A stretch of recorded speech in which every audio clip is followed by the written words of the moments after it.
फातिमा की रानी माँ, प्रभु यीशु की माँ, आसरा तू ही है माँ।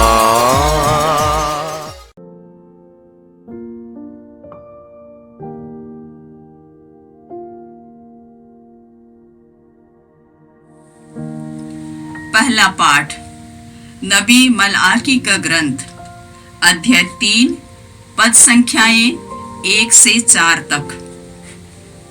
प्रभु परमेश्वर कहता है, देखो मैं अपना दूत भेजूंगा जिससे वह मेरे लिए मार्ग तैयार करे। वह प्रभु जिससे तुम खोजते हो अचानक अपने मंदिर आ जाएगा। देखो विधान का वह दूत जिसके लिए तुम तरसते हो आ रहा है। कौन उसके आगमन के दिन का सामना कर सकेगा? जब वह प्रकट होगा तो कौन टिकेगा? क्योंकि वह सुनार की आग और धोबी के खार के समान है। वह चांदी गलाने वाले और शोधन करने वाले की तरह बैठकर लेवी के पुत्रों को शुद्ध करेगा और सोने चांदी की तरह उनका परिष्कार करेगा। तब वे योग्य रीति से ईश्वर को भेंट चढ़ाएंगे और प्रभु परमेश्वर प्राचीन काल की तरह यूदा और यरूशलेम की भेंट स्वीकार करेगा। यह प्रभु की वाणी है। ईश्वर को धन्यवाद। भजन अनुवाक्य। वह महाप्रतापी राजा कौन है? प्रभु ही वह महाप्रतापी राजा है। वह महाप्रतापी राजा कौन है? प्रभु ही वह महाप्रतापी राजा है। ऐ फाटको मेहराब ऊपर करो, ऐ प्राचीन दीवारों ऊंचे हो जाओ, महाप्रतापी राजा को प्रवेश करने दो। अनुवाक्य। वह महाप्रतापी राजा कौन है? प्रभु ही वह महाप्रतापी राजा है। वह महाप्रतापी राजा कौन है? प्रभु ही वह महाप्रतापी राजा है। वह महाप्रतापी राजा कौन है? प्रभु ही वह महाप्रतापी राजा है। समर्थ, शक्तिशाली और पराक्रमी। अनुवाक्य। वह महाप्रतापी राजा कौन है? प्रभु ही वह महाप्रतापी राजा है। वह महाप्रतापी राजा कौन है? प्रभु ही वह महाप्रतापी राजा है। ऐ फाटको मेहराब ऊपर करो, ऐ प्राचीन दीवारों ऊंचे हो जाओ, महाप्रतापी राजा को प्रवेश करने दो। अनुवाक्य।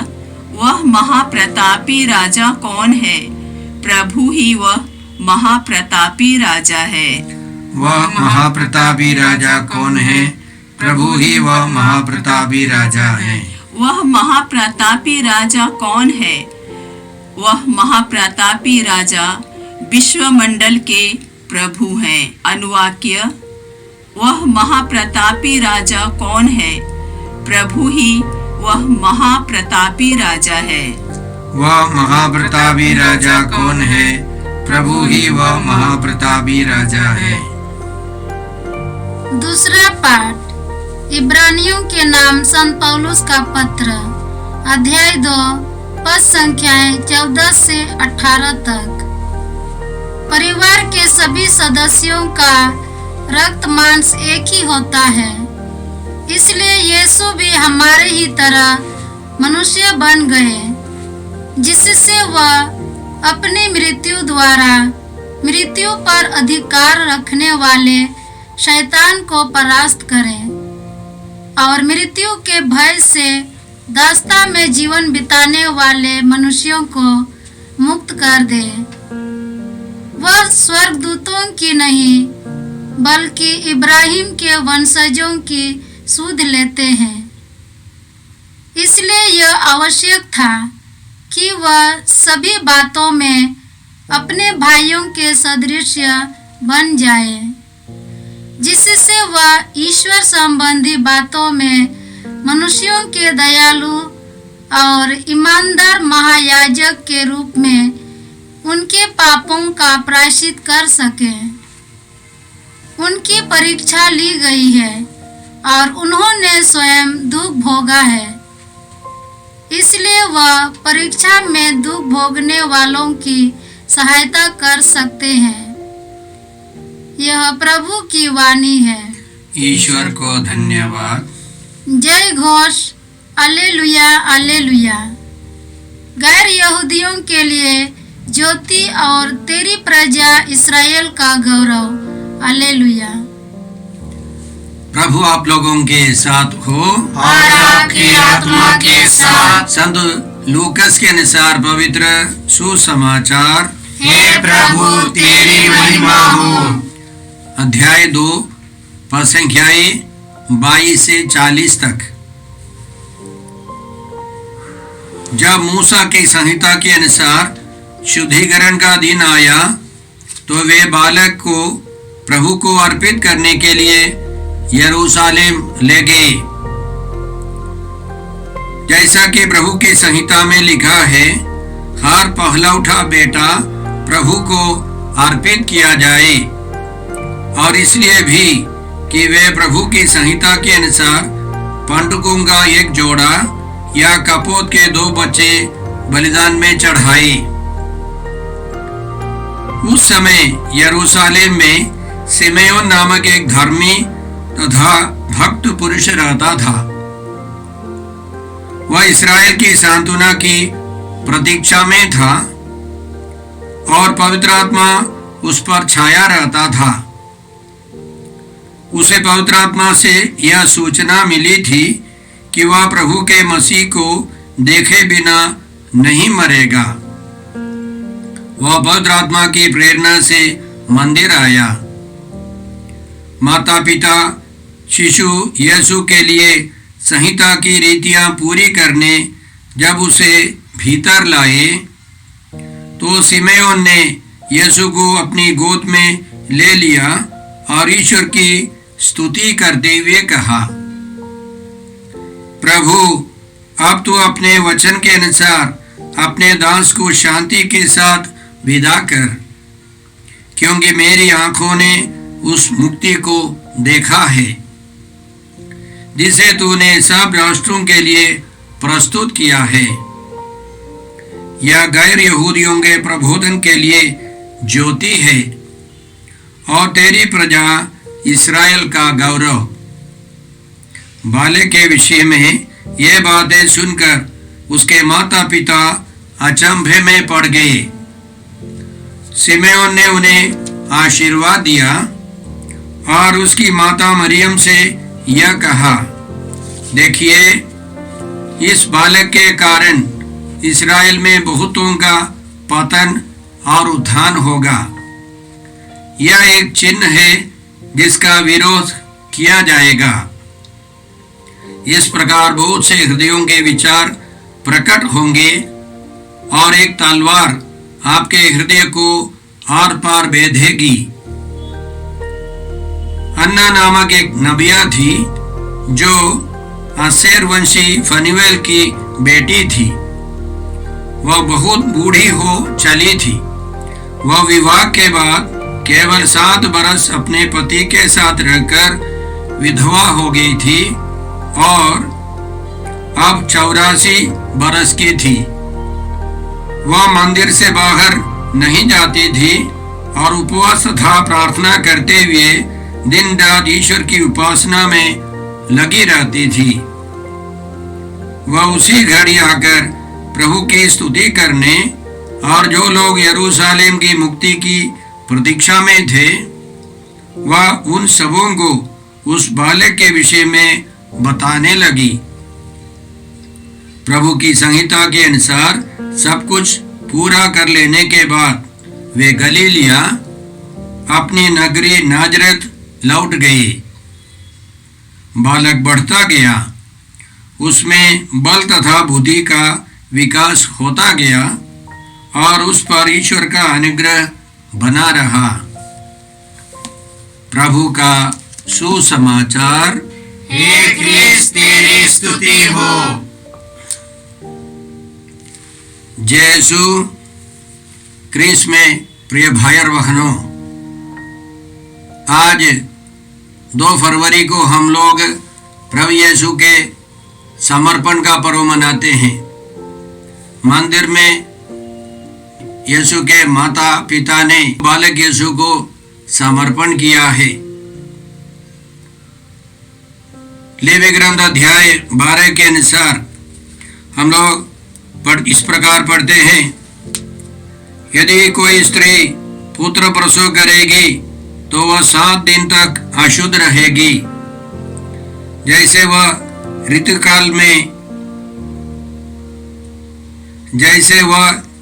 काल में अशुद्ध रहती है। 8वें दिन पुत्र का खतना किया जाएगा। इसके बाद वह प्रसव के रक्तस्राव से 33 दिन तक अशुद्ध रहेगी। जब तक उसके शुद्ध होने के दिन पूरे नहीं हो जाएंगे तब तक वह ना तो किसी पवित्र वस्तु का स्पर्श करेगी और ना पवित्र स्थान में प्रवेश करेगी। इसी तरह यहूदियों का मानना था, जो महिला प्रसव करती है वह बच्चा पुत्र है तो 7 दिन तक वह पवित्र है। 8वां दिन उसका खतना होना है उस बच्चे का, और 33 दिन वह अपवित्र है। उसके बाद उसको शुद्धिकरण के लिए ले जाना है, और इसीलिए ईश्वर ने उसके लिए प्रावधान दिया है। निर्गमन ग्रंथ अध्याय 13 में ईश्वर ने बताया था, मुझे सब पहलौठे बच्चों को समर्पित कर देना। इस्राएली लोगों के सब पहलौठे बच्चे, चाहे वे मनुष्यों के हों या पशुओं के, मेरे ही हैं। इसके अलावा ईश्वर का कहना था कि उस बच्चे को छुड़ाना है। उस बच्चे को छुड़ाने के लिए 5 शेकेल समर्पित कर उस बच्चे को छुड़ाना है, उस पुत्र को छुड़ाना है। लेकिन संत लूकास उस छुड़ाने वाली बात नहीं, लेकिन मंदिर में समर्पण की बात लाते हैं। बाइबल पंडितों के अनुसार यह इसलिए कि वे सामुएल के पहले ग्रंथ अध्याय 1 और 2 को लेकर हन्ना नामक एक महिला और उसके पति एल्काना, उन दोनों के बच्चे नहीं थे। उन्होंने प्रार्थना की, हन्ना ने प्रार्थना किया, ईश्वर ने उसको एक सुंदर पुत्र को दिया और उसने उसका नाम सामुएल रखा। अपनी प्रतिज्ञा के अनुसार हन्ना ने उस बच्चे को, उस पुत्र को, सामुएल को मंदिर में चढ़ाया। एक बूढ़ा पुरोहित एली ने उस बच्चे को स्वीकार किया।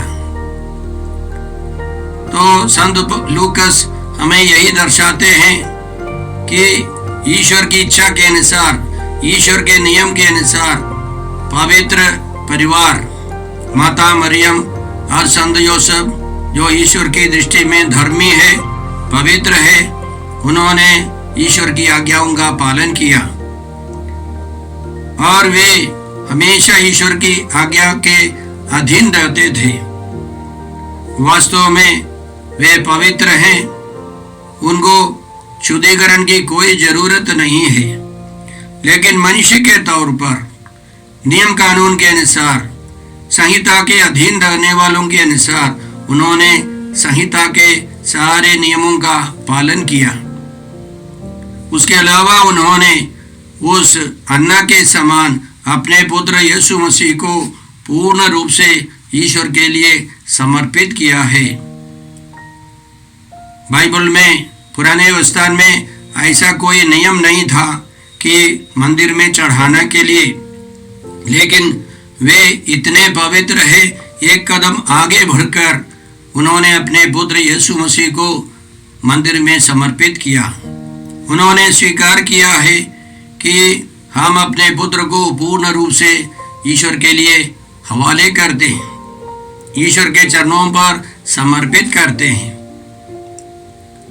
हम इस महान घटनाओं के बारे में मनन करते वक्त, इन वचनों को हम सुनते वक्त बहुत सारी बातें हमारे मन में आती है। बहुत सारे रहस्य संत लूकास हमारे सामने प्रकट करते हैं। सबसे पहले संत लूकास के सुसमाचार में बहुत सारी विशेषताएं हैं। सबसे पहली विशेषता है कि यीशु मसीह प्रतिज्ञाओं की पूर्ति है। यीशु मसीह मंदिर हैं।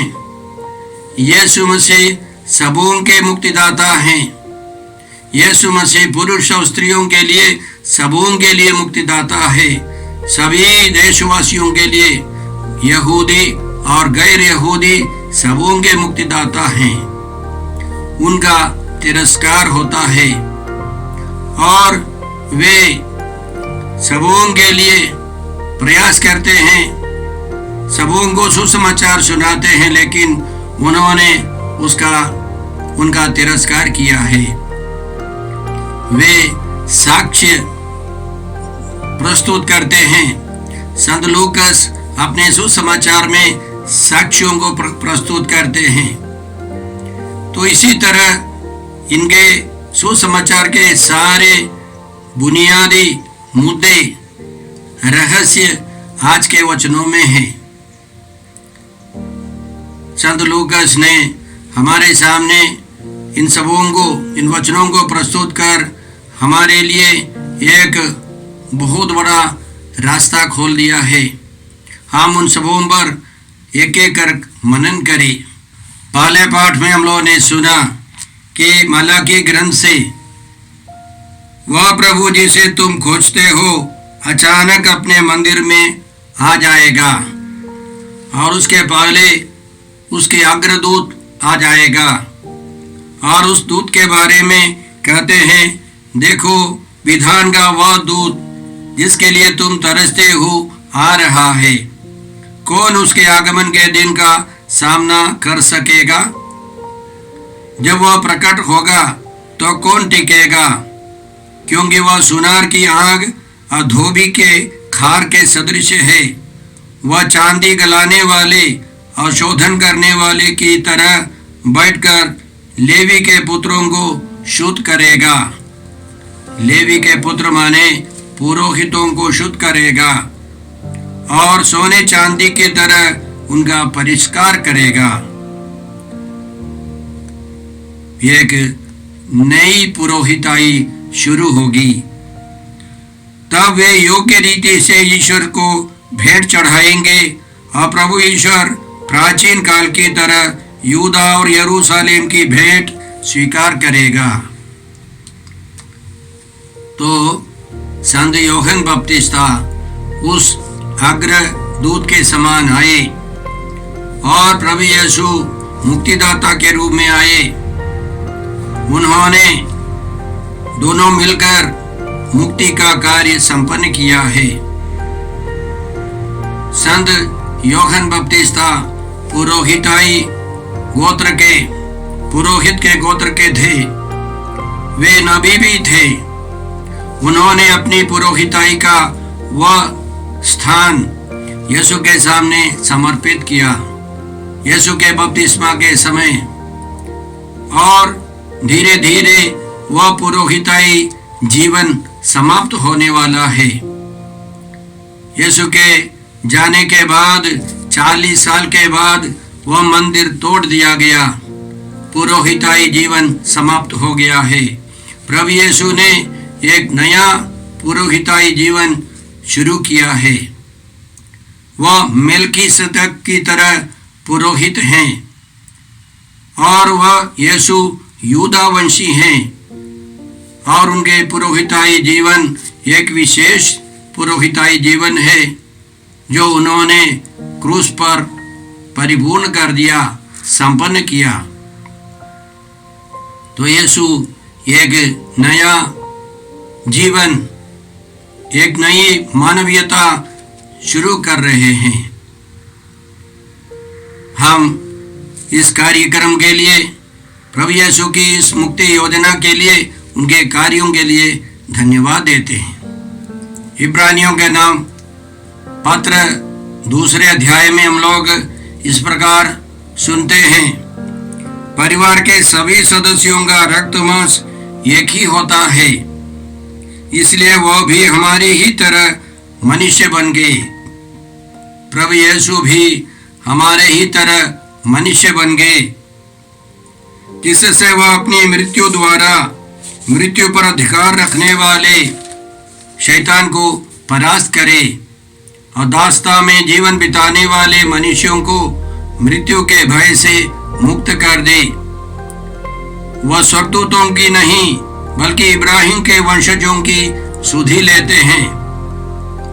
इसलिए यह आवश्यक था कि वह सभी बातों में अपने भाइयों के सदृश बन जाए, जिससे वह ईश्वर संबंधी बातों में मनुष्यों के दयालु और ईमानदार प्रधान याजक के रूप में उनके पापों का प्रायश्चित कर सके। याद रखें, अब बालक यीशु मंदिर में चढ़ाए गए हैं, वे लाचार हैं और हम लोग उनको उठा सकते हैं, एक निर्दोष बालक। लेकिन वह बालक आगे बढ़कर महापुरोहित के समान बनकर, मेल्किसदक की तरह महायाजक बनकर बलि चढ़ाने वाले हैं, क्रूस पर बलि चढ़ाने वाले हैं। और जिस मंदिर में उनका समर्पण है, वह मंदिर तोड़ दिया जाएगा। कुछ ही सालों के बाद वह मंदिर समाप्त होगा, वो पुरोहिताई जीवन समाप्त होगा। यीशु एक नया सिस्टम, एक नई कलीसिया, एक नई यरूशलेम, एक नया मंदिर बनाने के लिए आए हैं। और इसलिए यीशु संहिता के अधीन रहकर, सब नियम कानून का पालन कर, यीशु हमारे लिए महापुरोहित बनने जा रहे हैं। और जिस मंदिर में उनका समर्पण हुआ, उस मंदिर के पुरोहित उनका तिरस्कार करेंगे, उनको मार दिया जाएगा। यह सब हमारी मुक्ति के लिए है। हमारी मुक्ति शैतान के वश से हमको छुड़ाने के लिए यीशु ये सब कर रहे हैं। तो आज के पर्व के अवसर पर हम इन वचनों को समझकर इनके लिए हम धन्यवाद दें। आज का सुसमाचार संत लूकास के सुसमाचार अध्याय 2 पद संख्याएं 22 से 40 तक हैं। इन पवित्र वचनों में बहुत सारी बातें हैं जिन पर हम लोग घंटों तक, दिनों तक या महीनों तक मनन कर सकते हैं।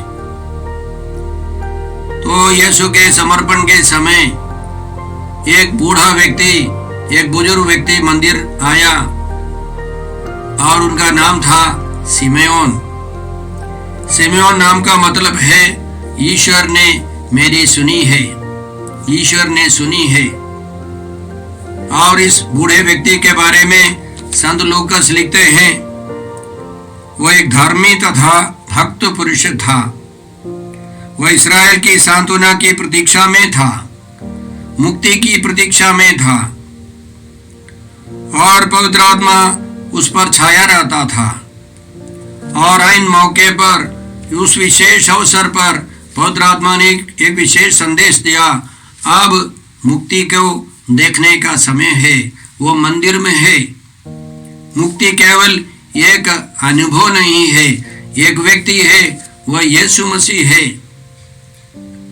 उस प्रेरणा के अनुसार उस बुजुर्ग व्यक्ति ने बालक यीशु को अपने हाथ में उठाकर यह महत्वपूर्ण भविष्यवाणी की, ईश्वर की योजना प्रकट की प्रभु अब तू अपने वचन के अनुसार अपने दास को शांति के साथ विदा कर। बूढ़ा व्यक्ति है, वो अच्छी तरह मरना चाहता है, शांति से मरना चाहता है। पिता ईश्वर यीशु और पवित्र आत्मा उसको स्वर्ग ले जाए। यह व्यक्ति हम सबों को सिखाता है कि हमको भी अच्छी तरह मरनी है, हमें प्रार्थना करनी है। पवित्र कलीसिया में हम लोग संत योसेफ से प्रार्थना करते हैं अच्छी मृत्यु के लिए, पवित्र मृत्यु के लिए। आगे उनका कहना है, मेरी आंखों ने उस मुक्ति को देखा है जिसे तूने सब राष्ट्रों के लिए प्रस्तुत किया है। यीशु ही मुक्ति है, यीशु नाम में मुक्ति है और वह मुक्ति सभी लोगों के लिए है। यूनिवर्सलिज्म यह संत लूकास का एक थीम है, एक विशेष विषय है। यीशु सबों के लिए आए हैं। यह गैर यहूदियों के प्रबोधन के लिए ज्योति है और तेरी प्रजा इस्राएल का गौरव, इस्राएल का गौरव यीशु के कारण है।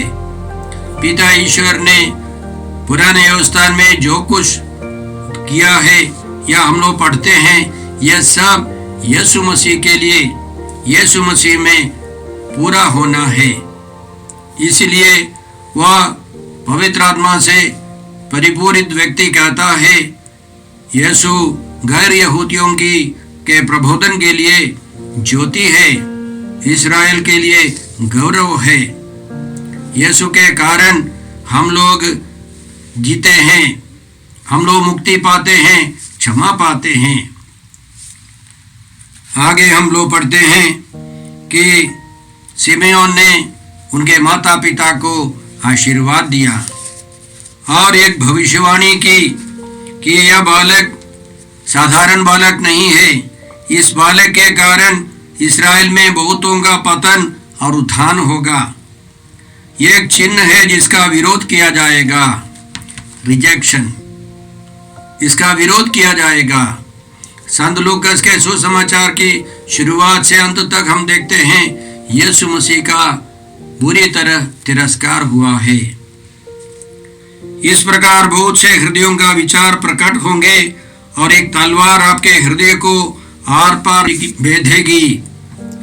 आगे हमने सुना कि उसी वक्त अन्ना नामक एक नबिया उसी यरूशलेम मंदिर में आई और वो भी इस्राएल की सांत्वना, इस्राएल की मुक्ति की प्रतीक्षा में थी।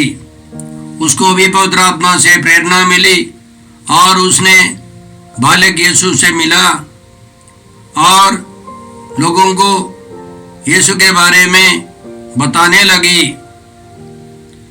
हम लोग इसी प्रकार सुनते हैं, वह उसी घड़ी आकर प्रभु की स्तुति करने और जो लोग यरूशलेम की मुक्ति की प्रतीक्षा में थे, वह उन सबों को उस बालक के विषय में बताने लगी।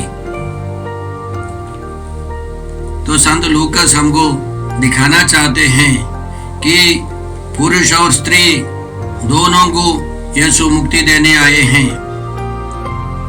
पुरुष के समान महिलाएं हकदार हैं, न केवल मुक्ति के लिए, सभी बातों में वे बराबर हैं। यीशु उनको बराबर दृष्टि से देखते हैं। अंतिम में हमने सुना कि वे अपनी नगरी नाजरत लौट गए और बालक बढ़ता गया, उसमें बल तथा बुद्धि का विकास होता गया और उस पर ईश्वर का अनुग्रह बना रहा। संत लूकास यीशु के आगे के सारे कार्यक्रमों को प्रस्तुत करने के लिए ये वचन जोड़ देते हैं। तो आज के इस महान पर्व के अवसर पर इन पात्रों से, इन व्यक्तियों से हम क्या सीखते हैं? माता मरियम और संत योसेफ हमको सिखाते हैं कि इस दुनिया में माता पिता की भूमिका सबसे महत्वपूर्ण है। हर माता पिता को समझना है कि अपने बच्चों को ईश्वर की योजना के अनुसार ईश्वर के नियम के अधीन रखना है। उनका पालन पोषण ईश्वर की इच्छा के अनुसार होना है। आज्ञा पालन बहुत महत्वपूर्ण है। ईश्वर की आज्ञाओं का पालन करते हुए उनके बच्चों को आगे बढ़ाना है। वर्तमान समाज में टेंशन है, समस्या है, इसका मुख्य कारण माता पिता हैं। इसलिए माता पिताओं के लिए हमें प्रार्थना करनी है, उनको सद्बुद्धि मिले, पवित्र जीवन बिताते हुए अपने बाल बच्चों को पवित्रता की ओर आकर्षित करे, प्रेरणा दे। सिमेओन और अन्ना हमें क्या सिखाते हैं? सबसे पहले हमको पवित्र जीवन बिताना है, मुक्ति की प्रतीक्षा में रहना है, साथ साथ जो ईश्वर की प्रतीक्षा में है, प्रभु यीशु की खोज में है, वह उसको अपने जीवन में यीशु से मिलने का अनुभव, कृपा मिलेगी। और हम ये भी समझे कि इस दुनिया में यीशु आए हैं एक नई कलीसिया की स्थापना के लिए, एक नए विश्वासियों के समुदाय के लिए। इसलिए हमको यीशु की इच्छा के अनुसार जीवन बिताना है। हम आज के पर्व के लिए हम धन्यवाद देते हैं। मंदिर में यीशु को समर्पित किया, तो उसी तरह हम लोग भी समर्पित हो जाए, समर्पित जीवन बिता सके। याद रखें इस पर्व के अवसर पर कि आज सब समर्पित लोगों को हम ईसा बलिदान में याद करते हैं। पारिवारिक जीवन बिताने वालों ने प्रभु के सामने मन्नत ली है कि मृत्यु तक वे एक दूसरे के प्रति ईमानदार रहें।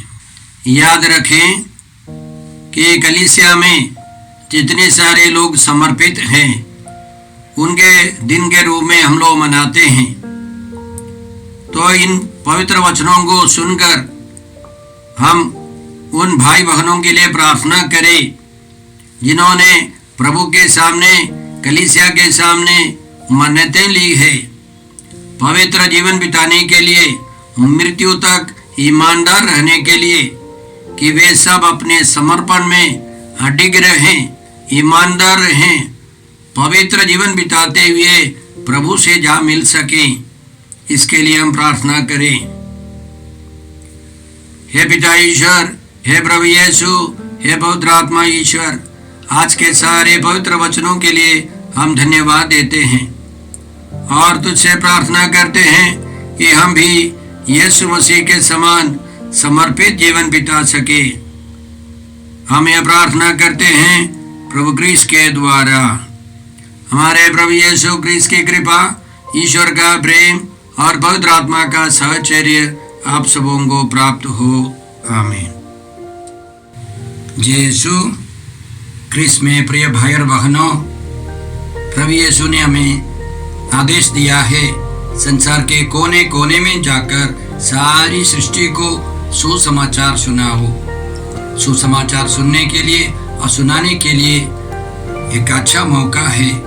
आप कृपया इस चैनल का सब्सक्राइब करें, लाइक करें, शेयर करें, बेल आइकन दबाएं ताकि यहाँ की नई वीडियोस की सूचना आपको मिलती रहेगी। साथ साथ आप दूसरों को भी प्रेरणा दें इसका सब्सक्राइब करने के लिए। याद रखें कल के मिसा के दैनिक पाठ और उस पर टिप्पणियाँ आज ही दोपहर के बाद हम लोग अपलोड करते हैं। कृपया आज ही उसको सुनकर कल की तैयारी करें। प्रभु यीशु आपको और आपके परिवार को 100 गुनी आशीष देंगे। जय यीशु।